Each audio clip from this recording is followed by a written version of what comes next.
Yo, what is good, everybody? It is your boy, Golden Falls, Golden What Ifs, whatever you want to call me. And, yeah, we're back. This is a brand new What If. What if Deku became Batman? And, it's actually kind of funny, because I don't know why it's taking me so long to even to do this. And I know a lot of people have commented about it, telling me, hey, you gotta do a Batman one, you gotta do a Deku Batman one, you haven't done a Deku Batman one. We will be doing a Deku Batman one in this video and the series, but I want to say this, it's gonna be a little bit different than what you think, just a little bit, just a tiny little bit, but nonetheless, I hope you guys enjoy it. And yeah, before we get into it though, make sure to check the links in the description. I got a Discord, so if you want to come and join the Discord, feel free to do that. It's just a way for the people who watch my videos to basically chat or talk about different things. Honestly, I'm really not super active, not active enough, but if you guys want to join and chat with other people that maybe like my videos or that absolutely despise them and just want to, you know, hate on my videos, then you can go chat with them. But yeah, that's all I got to say. Hope you guys enjoy the video, and let's get into it. Let's get it.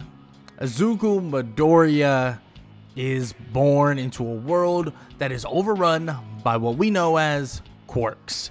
Quirks are basically superpowers, and these superpowers are ranging from explosions that come out of your hands to flames that could engulf an entire building to people that look like washing machines. And I don't mean short and stubby, I mean actual washing machines. Yeah, so a lot of quirks can do a lot of things, and a lot of quirks can do a lot of negative things.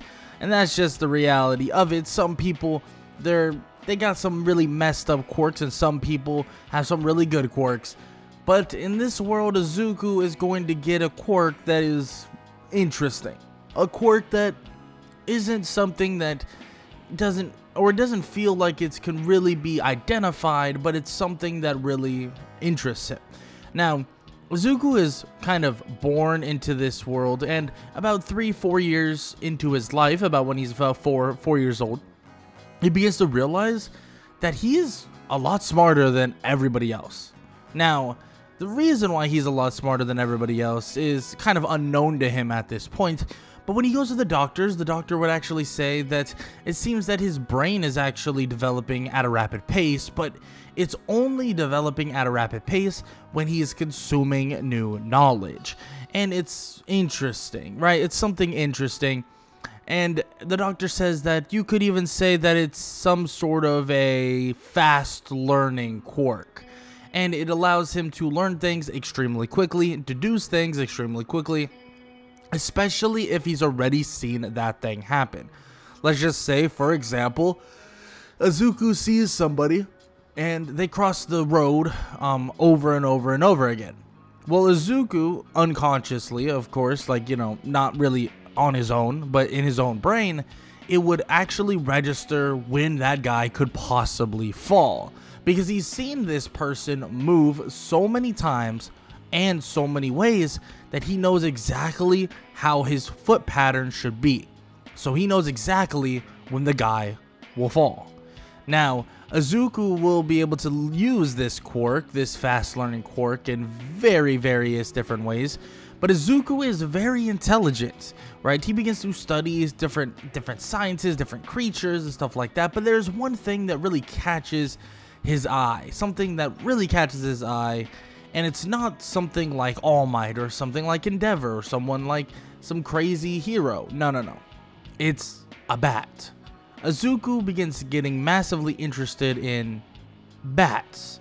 Now, Izuku would look into these bats and he would learn of what they are, learn of what they could be, and he realizes that his quirk is a little bit odd. Now, the reason for this, and the reason why he has this conclusion, is because, well, he's not going to be super powered. He's not going to be fighting, you know, at a super high level of strength. So what does he have to do? He has to rely on something outward, rely on something that he can gain. Now, Bats utilize something known as echolocation. By sending these signals at a rapid rate, they can identify where things are that are in front of him or in front of them, even if they can't really see very well. Now, Izuku, yes, he can see, but he has to use his advantages to the utmost degree. So what he decides to do is he starts taking very advanced classes that would allow him to learn how to make or be a basic engineer, allow him to learn kind of different things, and he would even begin to intern in the cities that he lived in, or the city he does live in, and also work in different kind of council with Japan. Now, he would want to learn these kind of situational things with the country of Japan, and also just kind of like the engineering space and or the construction space, and he wants to learn it all. He begins to deep dive in every single thing known in Japan, from buildings, from structures, to the way the roadways are paved, anything you can think of. And then on top of that, he continues learning even more by actually starting to, well, learn how to utilize martial arts. Now, this is very easy for Izuku. He doesn't actually even need kind of a sensei or a teacher. He kind of just flat out could look up on the internet how to do something, or look up on the internet some of the greatest strikers in Japan, and boom, he's able to mimic them. He learns, and he's able to mimic them. Shoot, he even gains things from someone by the name of Mirako, who is the rabbit hero and very, very deadly in her fighting style, and he continues to learn from her as well. And it seems as if Izuku continues to gain more and more knowledge on his ability to fight. But one day, when he's out and about studying and fighting and learning and doing all these things, he would head home. And as he heads home, well, he would see something going on. He would see something uneasy to him. He would walk up to his window, and he would see that his mother is in the house with another person. This makes him extremely uneasy because his mother would never bring anybody over. That is not what she does, and it makes him extremely like kind of worried. So he goes toward a different area that he's hid some things, and he actually pulls out some sort of gadgets he's been working on. Now, these are sort of like batarangs and kind of a similar version of them, at least at this moment, but also some other stuff that would allow him to be very quiet and entering the house. So he enters the house to see what's going on, and he would realize that this person is actually threatening his mother. And in one foul swoop, he's able to swoop in and knock the guy out. Even Inko Midoriya, or his mother, is completely shocked at this, thinking that, how did you do this? I mean, it was so quick, it was almost instant. And Izuku just says to not worry, that he will protect her the way he has to, the best he possibly can, and nobody else will even lay a finger on his own mother. And this is a kid who's around the age of about 10 or 11 at this moment. And he's already able to take out basically fully grown men, obviously with some kind of strategy and some prep time, but still able to do so. Now, from this age to the age of 15, he continues training in martial arts, continues training in anything you could possibly imagine, kind of learning about different things from chemistry, from criminal psychology to anything like that. He begins to learn a lot of that, and as he's doing this, he begins to put his body through a very, very strict regimen, and this allows him to bolster his strength even further. And on top of that, I mean, we are talking about someone who begins to actually build different gadgets, as he leaning into his engineer-like side, right? He begins to build himself his own suit that dons a bat-like logo and has a utility belt and some padded armor that would help him in a combat situation. His whole goal is to get into UA, so he's gonna do what he needs to get done. Now, with all that preparation, the last day of middle school is upon him, And he obviously hears his teacher say, yeah, two kids, you know, they want to go into UA, Bakugo and Izuku. And of course, let's just say the students aren't too fond of this. The students are saying, well, there's no way Izuku's gonna get into it. I mean, like, come on, right? There's no way Izuku gets into UA. He barely even has a quirk. Like, we've seen his quirk, but somebody actually shuts this down really quickly, being that of Bakugo. And the main reason why Bakugo actually shuts this whole thing down isn't because he necessarily is best friends with Izuku, but he does believe that Izuku is at a pretty decent level in terms of strength. I mean, he's seen what he can do. I mean, he's heard about what the technology he's been creating, and he's heard about kind of this martial art, all these martial arts that he's been actually getting equipped in, and all of these things. And he begins to believe that, hey, like, he's no joke. Yes, he doesn't have your typical quirk, you know, he can't shoot explosions, fire, he can't fly, but Izuku is at a pretty high level in terms of potential to be a hero, and that is no joke. And he actually has pretty decent respect for this, and he does believe that Izuku has a quirk. He's not one of these people that are like, yeah, no, Izuku doesn't have a quirk, he's making all this stuff up, you know, it's not true, blah blah blah, right? It's obviously all a ruse so he doesn't get bullied. No, Bakugo really knows that he has a quirk, even if it is a pretty nerdy or pretty damn nerdy like quirk, right? And even with that said, though, Izuku would kind of just not really care what these people think, at least not to a massive degree, because, I mean, at the end of the day, it doesn't really matter to him what these people are going to do, because a lot of these people, they're not going to be on the same level that he's going to be at. They're not going to be on the same level that Izuku basically will eventually be at, being that he is going to be kind of a pretty high level hero in the near future, right? That is what he's destined to be, and that's what he's going to be, at least on track to do so. So after some, you know, people, you know, yap and talk about certain things, Izuku would now be kind of ready, right? Izuku would be heading out of his middle school, and would be heading out in general, and he's just ready to kind of go on to the next part, go on to whatever is to come for him. And that's just getting through some training, maybe doing this or that. But as he's writing stuff down, journaling as usual, and as he's heading home, well, it seems like some stuff is going on.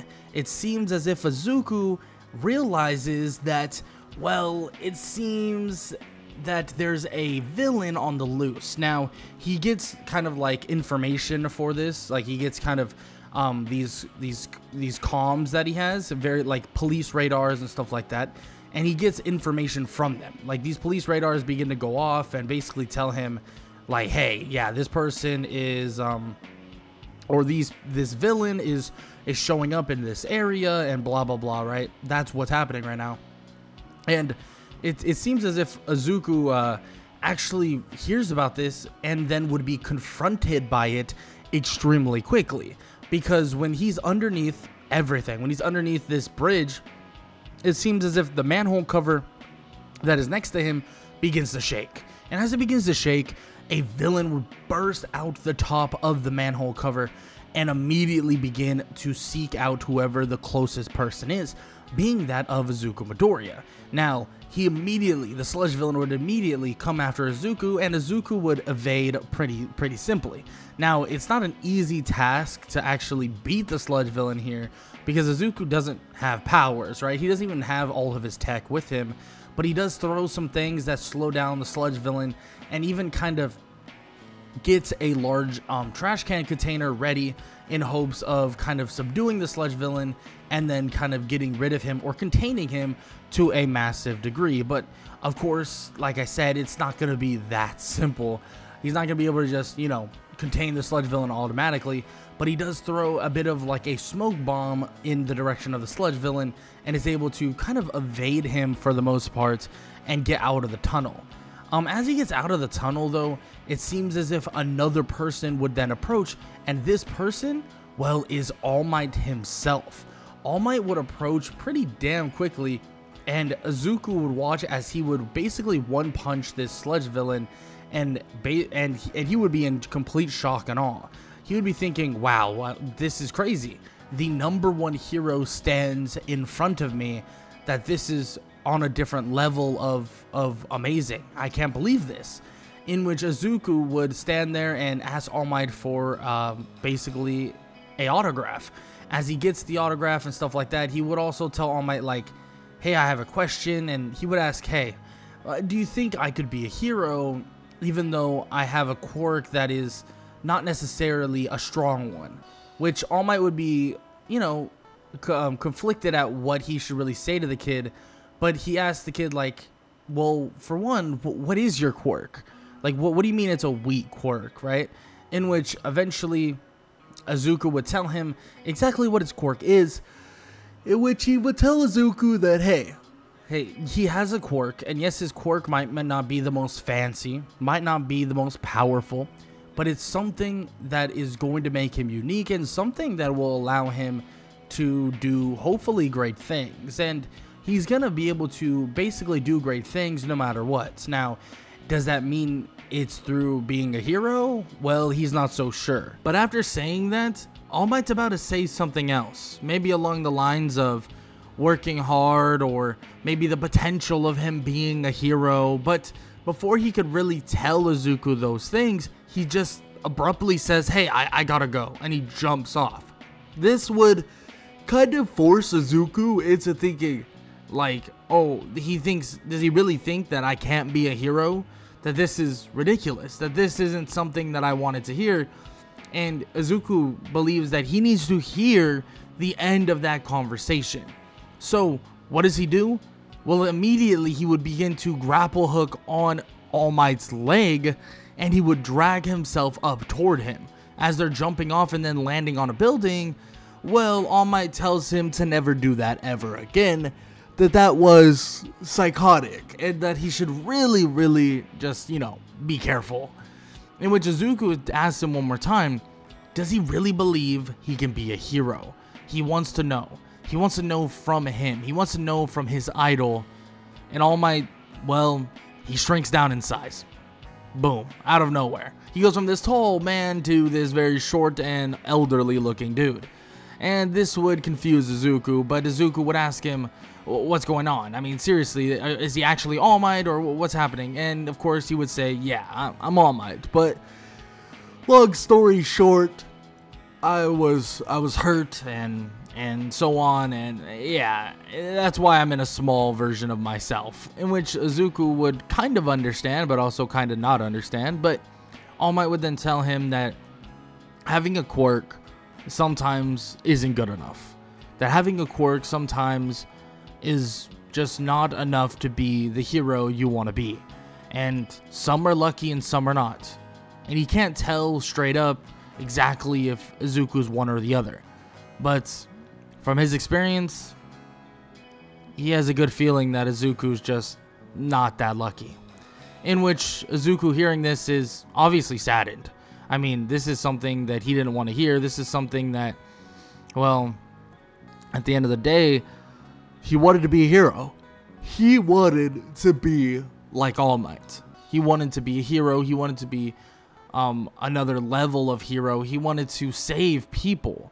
But now he feels like maybe he can't. Maybe he can't. All Might would then leave, and this would eventually lead to Izuku leaving as well.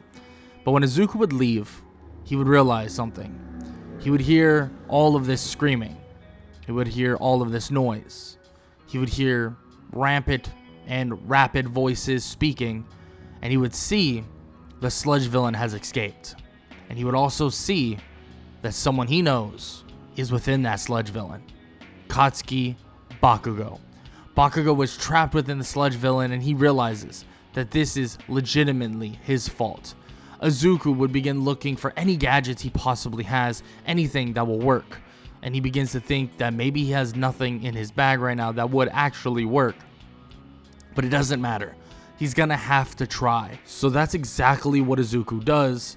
He tries. He goes out there to save Katsuki Bakugo. He uses any gadget he could possibly think of, anything, from a sonic batarang that he has that is a massive prototype and barely even working, to just any weaponry or anything, pencils and sharp objects that he could throw at the eyes of the sludge villain. But without a second thought, he was there. He was immediately grabbing onto Bakugo with his grappling hook, and we would try to drag Bakugo out of it, getting Bakugo out of the area just initially. But the sludge villain himself, well, he's not giving up that easily. The sludge villain would come charging at the both of them, and Izuku would try to react, and Bakugo would send an explosion right at the sludge villain, trying to stop it, in which Izuku would even try to throw some kind of sharp objects at the eyes of the sludge villain once again. But luckily someone is there to save them, or someone is there to save them, and that is All Might. In one foul swoop, All Might lands a clean Detroit smash, smashing the sludge villain out of the area and ending the sludge villain, at least for now. Everybody's in shock, everybody's happy to see All Might, and Bakugo and Izuku sigh in relief that they're not freaking dead. In which, that was a scary thing to deal with, but luckily it all, happened in the positive outcome. And Izuku feels pretty good about what just occurred, in which he does get lectured by the other heroes and stuff, but he basically just heads off and doesn't even think about it, in which Bakugo would give him a bit of a head nod, basically in a thanks for saving my ass, in which Izuku would nod back, and he wasn't doing it just for the sake of acknowledgement. He was doing it because Bakugo, yes, there may not be best of friends, but they have some mutual respect, right? And he's going to go out of his way to save him, and save anybody, really, no matter what. Now, in terms of lacking some, some equipment, that was definitely an issue. Because if he had all of his equipment, it would have been probably a little bit easier, but obviously he didn't have all of his equipment on him coming from school and all, but still, it worked out to be fine, and he decides that he's going to head home before the presser kind of gets even more mad at him. As he heads home, though, he would be approached by somebody. He would be approached by All Might. All Might would tell the kid that he's sorry, that he's really sorry, that he told him that he probably couldn't be a hero, that there was a hard chance that he would fail. But he sees now that the kid's passion, the kid's unwavering spirit, the kid's ability to jump into the feat of action without even a second thought. If someone's on the line, if someone's life is on the line, if someone needs saving, it seems like the kid is ready to save them. And with that, well, and in that reality, that's exactly what a true hero is going to be. A true hero needs to be. In which Izuku is shocked to hear this, but he stands still and thanks him. Thank you. He thanks All Might profusely for the confidence, for the vote of confidence, for everything. In which All Might says no, there's no need to thank him. Frankly, he should be angry with him because he underestimated him. He underestimated Izuku, but he's not going to underestimate him anymore, and he would like to offer him something that nobody knows about. And he tells him to meet him at Deku Beach tomorrow night, and that they have a lot of training to do if he decides to accept. In which Izuku would do just that, meeting him, and All Might would tell him that he will personally train Izuku, but he wants to know if he will become the successor to One for All, successor to All Might, to himself. In which Izuku would be shocked to hear this and would ask, what is he talking about, successor to One for All? What are you talking about? In which All Might says and explains his quirk, and then explains exactly the legacy of the quirk. And he says that it's going to be a lot of training, a lot of work, but it's going to be something that will get him prepared, and something that would allow him to be great, even greater than he already is, and already was going to be. In which Izuku would look at him and say that deep down inside, he wanted to make it on his own. He wanted to push himself, and he wanted to be the best hero he could be on his own, through whatever quirk that was gifted to him, through whatever thing he was born with. But he feels like he would be doing a dishonor to reject the quirk of the number one hero. That he would be doing a dishonor when given and frankly, not just given, earned an opportunity at utilizing the quirk of the #1 hero, it would be a dishonor to reject it. So he tells him that he accepts, that he will be even better than him. In which, of course, All Might would say that he expects nothing less because he knows that he can be and will be even better than him.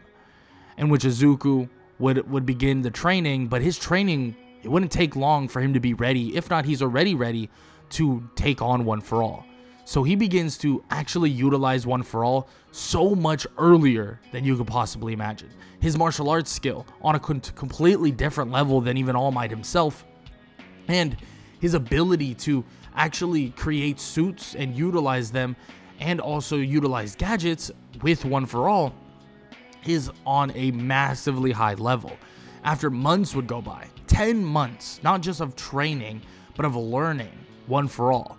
And keep in mind, he has a quirk that allows him to learn and his body to basically learn things a lot quicker. So when he begins to actually adapt One For All into his fighting, he realizes that One For All can be used in a way of martial arts. That One For All can be used just throughout his entire body. 5, 10, 15, 20% of it. He doesn't need to crank it all the way up to 100% and shatter his body. He can utilize it in a specific way and utilize it in a way that would benefit him massively. So throughout these 10 months, he would learn how to properly utilize One For All. And let's just say that's a lot of time and a lot of training. And yes, it's an unknown kind of quirk and an unknown thing to him after he basically ingested the quirk in himself. But now that he understands kind of how it works, and now that he kind of understands how he needs to approach it, Izuku now understands and knows that he can be the hero that he wants to be. And when UA would already be approaching, we're talking he would already be cranking 30%, maybe even 35% of One For All. And this is because he takes things very slow in this regard. He knew he had a lot of time. There was no purpose in rushing and hurting himself and doing this or that. So he took things slow. I mean, there's a good chance he could do 50 or 60%, but he didn't want to risk anything, risk his bodily harm. So he took things slow. He basically kind of paced himself out, continued to unravel his gadgets, his suits, and stuff like that, even making a suit that that complements heavily towards One For All, in which obviously all of these things help, but Izuku himself is benefiting from this ability to kind of utilize One For All in a different way, because he still adapts kind of this persona of the quote-unquote Batman. Now, Izuku would obviously continue creating these suits with his kind of enjoyment of kind of Batman and or kind of this idea of Batman, and also this enjoyment of what bats are as creatures and how he adapted it to his style. He basically kind of built himself up already before he even gained One For All in the first place. So he's already ready for the first little bit of the UA entrance exam.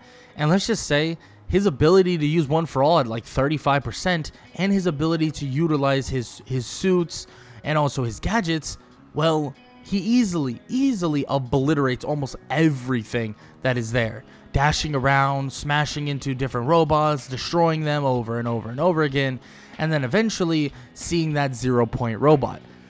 The 0-point robot, though, yes, initially he doesn't want to mess with it, but then he realizes that someone is in danger. So he flies down, swooping in, gliding down with by the way, his cape that allows him to glide and pseudo fly because of his kind of propulsion with One For All. And he would pick up this girl by the name of Ochaku Uraka to save her from the 0-pointer. Now, this was a very simple task, and he does all of these things kind of like, with one hand behind his back type of thing. Like, he does it so easily, and everybody really wonders who this kid is. Wonders what kind of person is this, student, this future hero. What can he do? What can he truly do? And a lot of the teachers are watching, and All Might is watching as well, and he tells them that kid, him right there, he is the future. That he is the future of Hero Society, And when all the bad things begin to coalesce, all the bad things come together, and when crime rates begin to spike once again, that kid right there, he will be the new #1 hero. In which everybody looks at All Might, all the teachers, from Aizawa to Cementos to Midnight. They all look at him, oddly, thinking, is he sure about that? I mean, how much does he know about the kid? How much does he truly know? In which Aizawa would scoff a little bit, but smirk, and say that All Might knows the kid very well. Very well.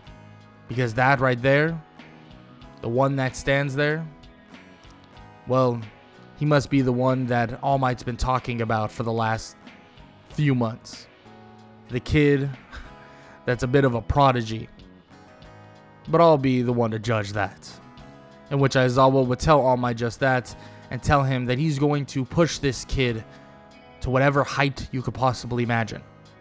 And then they will know if the kid is ready. And All Might would nod his head, but he would remind Aizawa one last time that the kid, he is ready. Because this is only the start for Izuku Midoriya's journey. And this is only the start for this version of Batman. Izuku Midoriya will don the Batman symbol and the Batman logo throughout basically pure enjoyment and also understanding of the bat. The understanding of what bats mean to not only him, but also just in general. The bat is something that he will regard heavily in his style of being a hero. He will glide through the night sky to save people just as much as he would be during the day. And that is exactly why, yes, he dons the bat because he's inspired, and he basically has an infatuation with them, with the bat creature, and an interest in the bat creature. But that's not the only reason why. Heroes alike will stand there in the daylight when things aren't scary, when things aren't creepy, when things don't make you terrified. When the sun is up, it feels as if there's safety. But when the moon is there in clear and beautiful day, when the sun is down and it is freezing, well, that's when truly fear comes out. And that is where Izuku wants to protect everyone. Like somebody flying through the sky, like an absolute savior in the night. That is what he wants to be. Justice from the daylight to the nighttime. And that's the road. That is the road that Izuku Midoriya will take. And that is the road we will go down as we continue this series. Because this is the end of part 1 of What If Deku Became Batman.